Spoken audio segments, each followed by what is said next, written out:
welcome to the Phillip Siddiq Show. It is definitely an honor and a privilege to have a director, female director here. Her new film, Welcome to Me, and she's here right here. Shira Piven. How are you today? I'm doing great. Nice to be here. Glad to have you here. Now tell us about the film, and then we want to delve into your background. How did you become a director? And some also personal projects you're working on with some people who are out of prison or prison projects. Oh, wow. Okay, we'll talk about that. So go. Okay, where do I start? The movie. Yes. Okay, the movie is called Welcome to Me, and it's an amazing ensemble cast. But Kristin Wiig is at the center of the movie.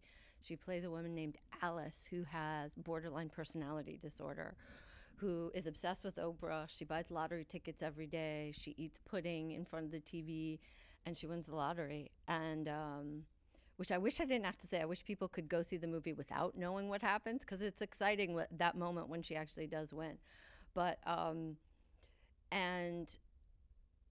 without hesitation, she finds herself in a position where she is able to buy her own TV talk reality TV show, and that's what she wants to do with her money. Yeah, I mean, we found it when we were screening it. It was like, wow, what will we do with this type of money? And she, quote, followed her dream a little bit. Yep. Yeah, and I tell you, how did you get that particular performance out of Kristin Wiig? Because most of us know her as a comedian. I've seen most of her films, and this performance was by far the best because I didn't see the comedian. I saw a serious actor. What did you do?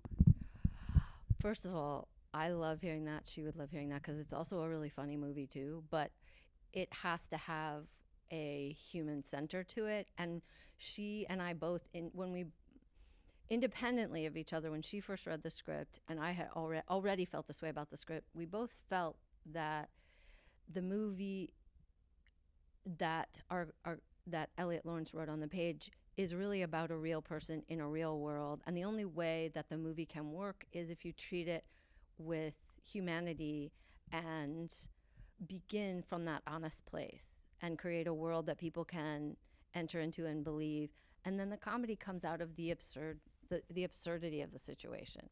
Because when you hear the description, you think, oh, it sounds insane, sounds crazy, but what's wonderful about it is that we hopefully have created a sort of delicate and vulnerable person that we see going through all of this wild and crazy stuff.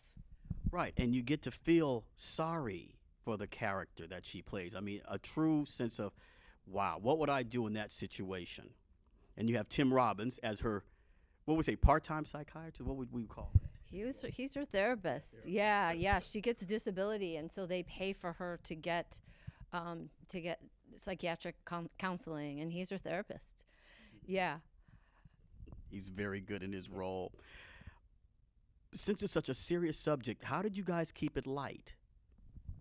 Again, I always go back to the script. I feel like it's by turns dark and light, and I think that there's such funny things in the script, and life is like that. I mean, we're constant. Elliot Lawrence, the writer, and I are constantly having encounters with people, even at screenings, of people who remind us of Alice. So we had one woman with borderline personality disorder. Well, we only know this because she stood up at a screening it was the second screening at the Toronto after it premiered at the Toronto Film Festival, and she stood up in the audience and she said, "I have borderline personality disorder," and she went on to say some things and No filter. to sort of she started out with no filter right away, which is very much like Alice. And then when I went over and I talked to her afterward, we actually both got teary because she was like, she thanked me for the film, she hugged me, and she also pulled out a parasol from her bag. And Alice starts the film walking in Palm Desert with her parasol in the sun, and she had a parasol that she carries in Canada for the sun with her. The Canadian sun is really hot, I assume. And she also said that she has her own kind of webcast every Monday night, I think she said. Like very similar things to Alice. So there's like it's like she was a heartbreaking person right away, but she also had a lighter side to her. Yes. Now, who tested the meatloaf pie? I certainly did not. I am not a big meat eater. You didn't be brave and take a little bit of that meatloaf pie? No. That was one of the lighter moments, the meatloaf pie. And then the coming in on the swan. Yeah, well, the meatloaf is hilarious, but for Alice, it's like this is her way of living a high protein lifestyle, as she says to her therapist. Yeah, I'm living a new high protein lifestyle because she's trying to get off her meds, and therefore her way of dealing with it is change her diet, get off her sugar, higher protein, less mood swings. But in the meantime, she makes a mashed potato cake that looks like a real cake, and then when we find out it's a meatloaf cake, it's a little troubling. Yeah, it's a little bothersome a little bit. And low carbohydrates. What does she call carbohydrates? She didn't call carbohydrates. She calls them carbohydrates. Yes. Yes, very confidently. Yes, she does. What also got me was she has, when she wants to give us, she has papers. She says, I wrote something out. Oh, yeah. And then I have a prepared statement. Yeah. there you go. Yeah.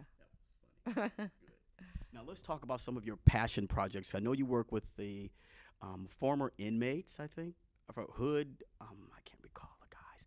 But you teach them theater. Yeah, they're actually not former inmates. I mean, I have taught for homeboys, and that's, I think, what you were talking about. I have taught a little bit for homeboys, which are, formerly incarcerated people who are trying to get out of gangs, get their lives on track.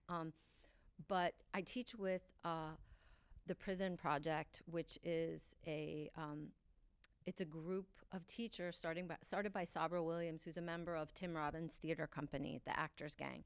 And it's amazing. Started out in one prison. We've expanded now to 6 prisons. And we teach commedia dell'arte to inmates. And they learn how to kind of navigate through their emotions and get in touch with themselves by learning this ancient form of theater, which is pretty amazing. It's also I say ancient, but Tim Robbins' company uses it. It's extremely contemporary. It feels a little like rock and roll theater. And these guys, it sounds corny to say, it really does change them. It changes their lives. There's one prison that for the last 2 years, they've had their own program running because we came in and started a program and they wanted to keep it going. And that's amazing that they could actually, as inmates, get past their differences and continue this program on their own for 2 years. And we've seen a couple shows they've done. It's pretty amazing. Okay. Well, we're getting the rap sign, but teaching them, what does it give you? What do you get from it in return for yourself personally? Oh my God, so much. It's so incredibly rewarding. I can't even express. It's a gift to me and to all of us as teachers to be able to go in and give something to these guys who everyone wants to take something away from them and limit them. And I feel like our prison system is in such terrible, terrible shape, and there's not really any interest in the humanity of these inmates and in rehabilitating people and giving people second chances. But a lot of these people, just came from such terrible backgrounds. They just need a little bit to begin to change their lives. So it gives me a lot. Perfect. What a way to end the interview, you guys. Welcome to me, Director Shira Piven. Thank you for being on the show. Thank you so much. Thank you. Maybe we'll share a meat pie afterwards, huh? You can do the eating.